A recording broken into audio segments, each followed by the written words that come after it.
Olá, bem-vindo ao canal Vida de Oração. Hoje, hoje vai ser um pouquinho diferente porque mais uma vez eu estou falando sobre pedidos, né? Eu estou falando especificamente para a Missão Lumen, da Missão de Natal. E é o grupo do Lumen de Natal me pediu para falar um pouquinho, partilhar um pouquinho sobre a vida espiritual.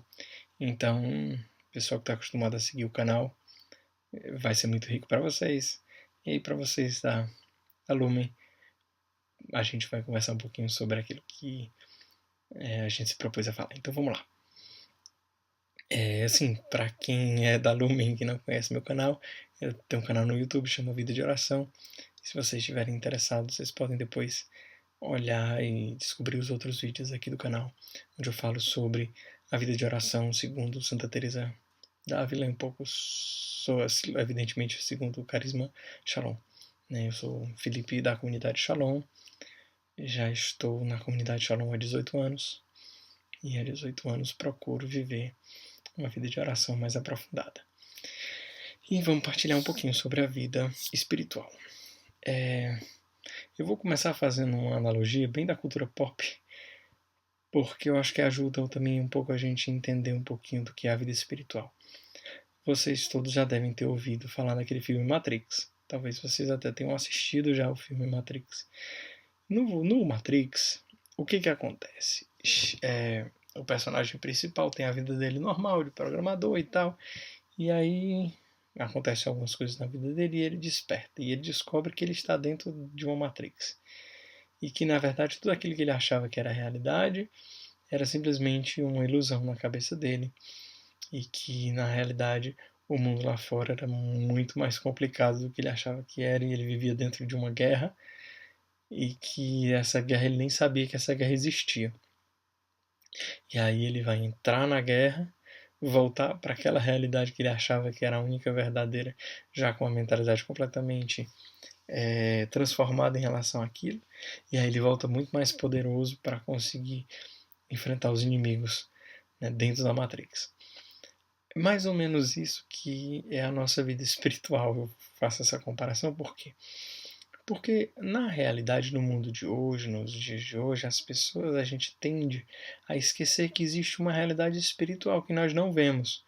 A gente esquece que a nossa vida, que a realidade, que o mundo de hoje é composta de coisas materiais e de coisas espirituais. E que na realidade espiritual acontece também uma batalha, né? A batalha entre o bem e o mal. Lógico que não é tão épico assim como nos quadrinhos ou nos filmes, mas existe uma batalha dentro de nós, que é acontecendo sempre dentro de nós, entre as escolhas que nós fazemos, entre aquilo que é bom e aquilo que não é bom. Então, o objetivo aqui é a gente um pouquinho descobrir dessa realidade, porque o que acontece? Quando a gente vai na igreja, a gente vai na missa, a gente reza e tudo mais, e às vezes a gente está realmente, né, em comunhão com Deus, e a gente abre a nossa mente, a nossa alma, a gente desperta a nossa alma para uma realidade que está muito além. Ou não, né? Quantas vezes a gente vai para a missa ou a gente se entra, né, vem para o grupo de oração ou tudo mais, mas tão aquém dessa realidade, nem se toca que, né, Deus é puro espírito, né, que Deus não é material. Né? Se procurar a evidência, né, de Deus, você não vai achar uma evidência material de Deus, porque Deus é espírito. Então, o grupo de oração vai ajudar a gente a perceber uma realidade que vai muito além daquilo que os olhos conseguem ver. E perceber também que a nossa vida eterna, ela é baseada na nossa vida espiritual.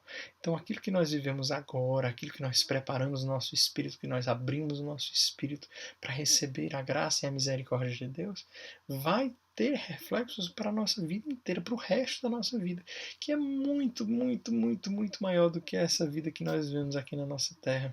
A nossa vida é eterna, né? Ela só começa aqui, ela inicia aqui, mas ela vai durar por toda a eternidade. Então, o Catecismo da Igreja Católica vai falar que nós precisamos estar atentos e ouvir a voz da nossa consciência, ouvir a voz de Deus que fala na nossa consciência. né? A tradição da igreja nos diz que o Senhor fala através da nossa consciência, o Senhor nos fala através da sua palavra e o Senhor nos fala através das boas inspirações que nós temos.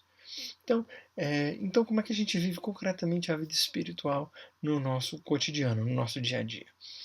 A gente, primeiro, se toca que ele existe, se toca que existe uma realidade espiritual.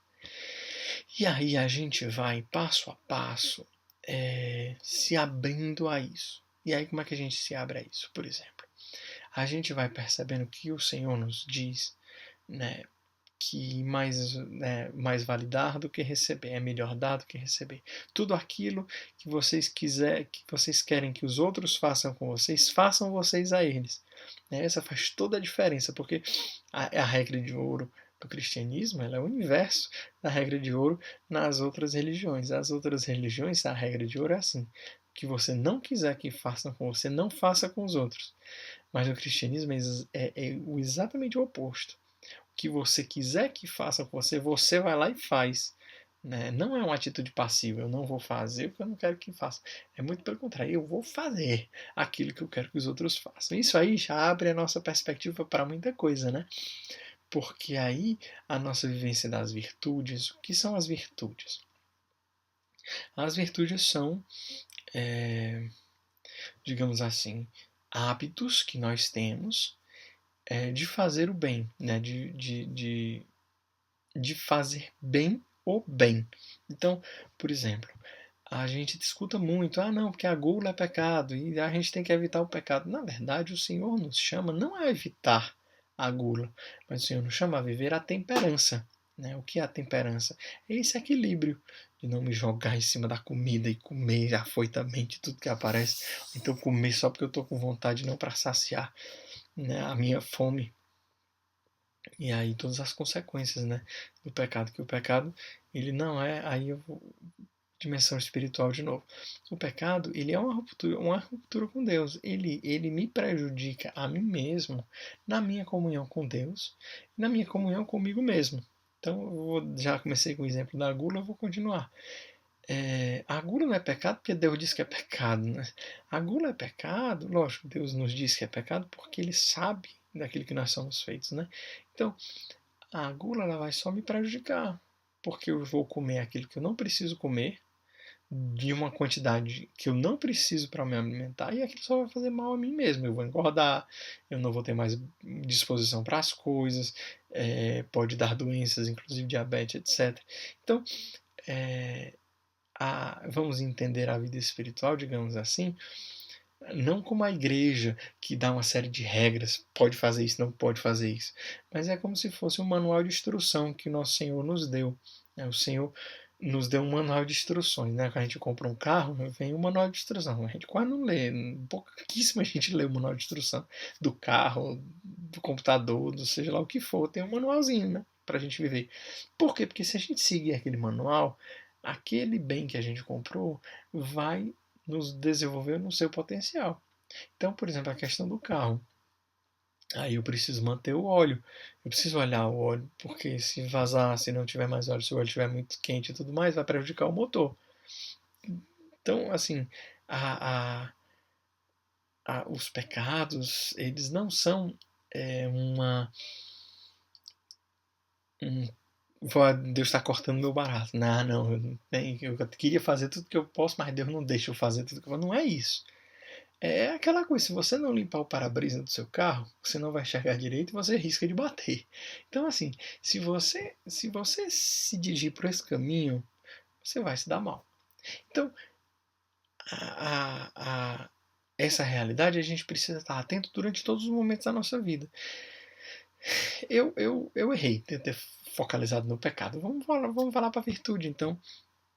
Né? Ser educado, ser prestativo, prestar atenção, escutar os outros, viver a caridade. Tudo isso são coisas que vão abrindo nosso coração para os outros, né? Para sermos bons, para seguir a Jesus. Né? No Evangelho de São João, só existem duas bem-aventuranças. Né? O que são as bem-aventuranças? Aquilo que Jesus fala no Evangelho de Mateus, que é mais conhecido. Né? Bem-aventurados os pobres, porque deles será o reino dos céus, bem-aventurados os que choram, porque serão os consolados, bem-aventurados os puros, porque verão a Deus, e assim vai, são as bem-aventuranças. No Evangelho de João só tem 2 bem-aventuranças. A primeira bem-aventurança ele diz logo depois de lavar os pés dos discípulos. Ele diz assim,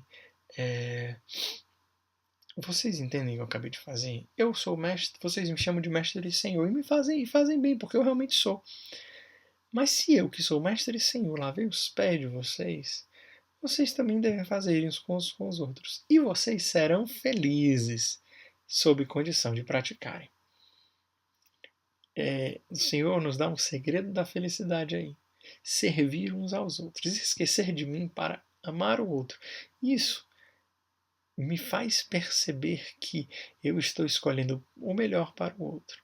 E aí eu estou sendo feliz para mim mesmo. Porque ninguém consegue ser feliz olhando só para a sua própria barriga. Ninguém consegue ser feliz olhando só para si mesmo. A gente só consegue ser feliz se a gente amar os outros. E a segunda bem-aventurança também é genial. A segunda bem-aventurança ele fala para São Tomé. Felizes vão ser aqueles que vão crer sem terem visto. Você creu porque viu, tá? Acreditou porque você colocou a mão aqui na minha mão? Acreditou porque colocou a mão no meu lado? Felizes serão aqueles que vão acreditar sem terem visto. Então nós já fazemos parte desses felizes.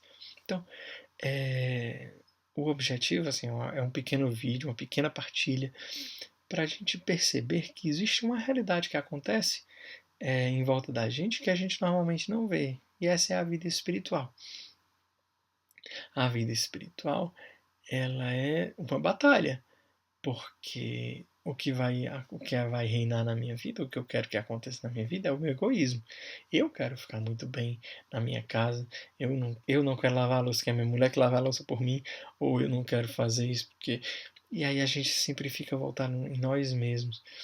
E aí o Senhor, através da nossa consciência, das boas inspirações que Ele coloca no nosso coração e através da palavra, onde o próprio Jesus nos ensina o que é a virtude, Ele vai nos mostrando que um coração aberto, um coração generoso, um coração que se dá, que serve, que ama, é um coração muito mais feliz.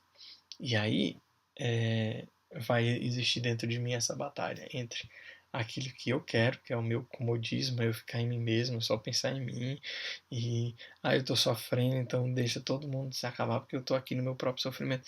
Quando o Senhor nos chama exatamente, rapaz, se você está sofrendo, esqueça um pouquinho do seu sofrimento e vá ajudar os outros, que você vai ver que você vai ser muito mais feliz. Porque você vai esquecer do seu sofrimento e vai ajudar alguém, e vai fazer uma pessoa feliz. E ao fazer alguém feliz, você vai estar sendo feliz. É muito mais alegria em dar do que em receber, já diz o próprio Senhor. Então, eu quero fazer esse convite a você. Que você experimente durante essa próxima semana, entre hoje e o próximo dia do grupo de oração, que você experimente escutar a voz da sua consciência, escutar a voz que inspira as boas inspirações dentro de você, que nada mais é do que o próprio Espírito Santo que está dentro de você desde o seu batismo, e viver e fazer gestos concretos de amor aos outros. E fazendo esses gestos concretos de amor aos outros, eu garanto a você que você vai ser um pouquinho mais feliz do que você se você não o fizer. Todos nós temos o Espírito Santo. Todos nós recebemos o Espírito Santo no nosso batismo. Quando nós somos batizados, nós somos mergulhados na vida do Espírito Santo. E é o Espírito Santo que nos inspira as boas obras. E aí São Paulo vai dizer, é nele que nós temos o ser e o agir. Né? São Paulo vai dizer de uma outra forma, eu me lembro dessas palavras, é neles que nós nos movemos e somos. É assim que São Paulo vai dizer, é no Espírito Santo que nós nos movemos e somos. Então, reze ao Espírito Santo, né, que é também Deus com o Pai e o Filho. Reze ao Espírito Santo para que ele inspire no seu coração a virtude que ele quer que você viva.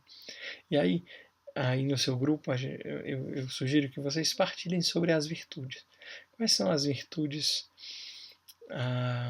Quais são as virtudes que você tem mais dificuldade de viver? Quais são as virtudes que você tem mais facilidade de viver? E quais são as virtudes que você deve se exercitar durante esses dias, tá bom? Então, é isso. Deus abençoe vocês e eu espero que vocês tenham entendido, que tenham gostado. E aí, qualquer dúvida, vocês podem comentar aqui no, no meu canal no YouTube, ou então pelos contatos que vocês acharem mais interessantes. Então é isso. Deus abençoe. Até mais.